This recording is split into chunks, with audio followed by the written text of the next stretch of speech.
những niềm riêng làm sao nói hết, như mây như mưa như cát biển khơi. Có những niềm riêng làm sao ai biết, như trăng trên cao cách xa vời vời. Có những niềm riêng lệ vương khóe mắt, như cây sau mưa lóng lánh giọt sâu. Có những niềm riêng làm tim thổn thức, nên đôi môi xinh héo hon nụ cười. Này niềm riêng như nước vẫn đầy vơi, đâu đây vang vang tiếng buồn gọi mới. Ôi nỗi sầu đong chất ngất, như một ngày như mọi ngày, như vạn ngày không thấy đổi thay. Có những niềm riêng lòng không muốn nhớ, nhưng sao tâm tư cứ luôn mộng mơ. Có những niềm riêng gần như hơi thở, nuôi ta cô đơn, nuôi ta đợi chờ. Có những niềm riêng một đời dấu kín,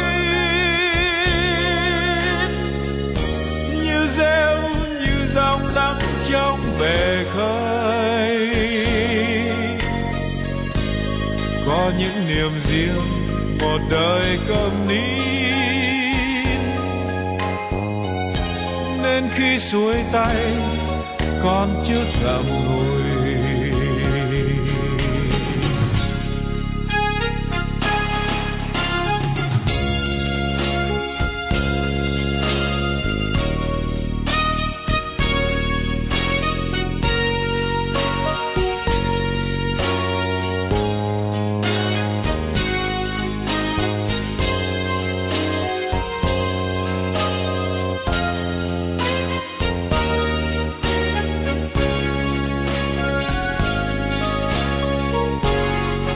Này niềm riêng như nước vẫn đầy vơi, đâu đây vang vang tiếng buồn gọi mới.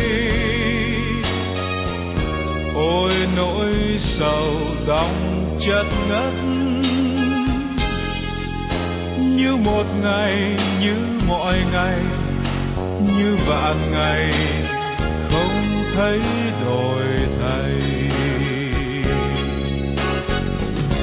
Có những niềm riêng lòng không muốn nhớ,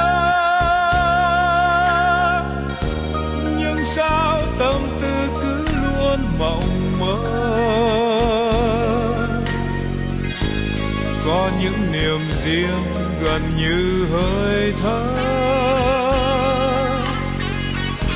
nuôi ta cô đơn, nuôi ta đợi chờ. Có những niềm riêng một đời dấu kín,